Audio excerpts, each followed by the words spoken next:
Hi everyone, Christina here. Welcome to another video at my YouTube channel and blog. Today I'm going to be answering another question from Facebook. Before I get into that, I'll just let you know that I'm using Canson XL watercolor paper today, as well as an inexpensive watercolor set from Prang. This is one that I picked up at my local grocery store for about $3. The brush that comes inside isn't so good, so I'll set that aside and use a different brush today. But this set is actually really good. I think I like it more than my Crayola set as far as inexpensive sets go. And I'm going to be using it today to show you guys how to mix color. One of the questions that I received on my Facebook page a few weeks back when I asked you guys what you would like to see was about mixing colors and how do you know what colors to mix, like how do you mix certain colors. So I thought I would show you guys this week a really simple way that I think about mixing colors. And I learned these principles in college when I was working on my art degree, but I didn't really take them to heart and really understand them completely until the last few years when I picked up watercolor painting, because the more I use them in my day-to-day art, the more I really understood how colors mix and how mixing of complementary colors really affects the tone or shade of the color that I'm using. So I'm going to explain that more in a minute, but for now I just wanted to show you guys painting this color wheel. Now you probably have seen color wheels in the past. You may have even done some when you were in school.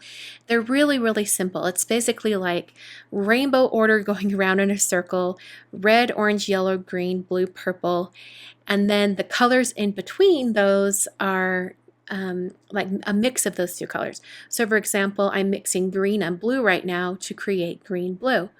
So this is a really simple color wheel. I will continue to show you my color wheel throughout this week because I'm going to be showing you really simple mixing today, but then in my other two card videos for this week, I'll be showing you actual in practice color mixing. So I'm going to be painting some images and I'm going to be creating my own colors, some custom colors by mixing, and I will use this color wheel and chart to help you understand what I'm doing. So I have my basic color wheel painted, and I really recommend you do this if you have a new watercolor set. So I have my basic color wheel with all those like mixed colors in between. And just to make things a little bit more simple, I'm going to go ahead and remove those colors that are in between the ones we're talking about. And I'm going to call these pure colors today only because these are the ones that are not mixed with other colors. So here are your complementary colors. There's basically 3 different combinations of complementary colors, and the way you get those is where they are located on the color wheel. For example, red and green are directly across from each other on the color wheel. And these colors, when they're butted up against each other, look really striking. The same for yellow and purple. They're also across each other from the color wheel, and these are called complementary colors. And the same goes for blue and orange. So you'll see a lot of these colors side by side, and it really makes each color stand out. So what I'm going to do is I'm going to make a really simple chart to show what happens when I mix complementary colors together. And this is the kind of principle that I go back to in my mind over and over again as I'm painting. And you'll see why here in a minute. So first I'm going to paint the pure color, and I'm going to go in kind of rainbow order, red all the way down to purple. So I'm starting with red. And I'm going to add just a little tiny bit of green because green is red's complementary color. So I'm going to mix that over on my palette, just a tiny bit, and you'll see that it really toned back the red. And that's what happens when you add a complementary color to its pair. So I'm going to go ahead and add one more kind of drop or little tiny bit of green. So that's what that plus comp means up at the top of my chart here. And that's going to further kind of tone back that red.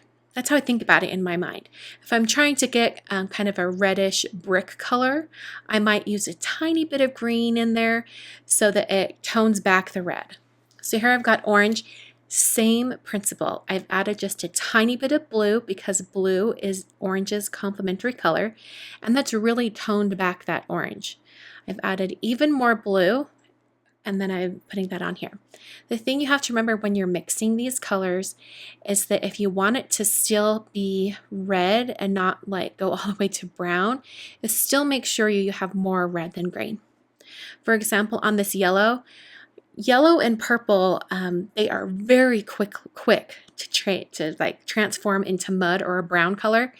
So for this yellow, I added the tiniest amount of purple, tiny amount, and just that tiny bit really kind of grayed out that yellow.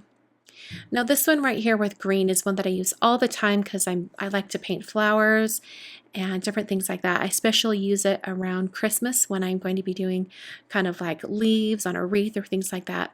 I added the tiniest bit of red and it toned out those greens. Same with the blue. Blue and orange are another one that tend to go to gray and brown very quickly.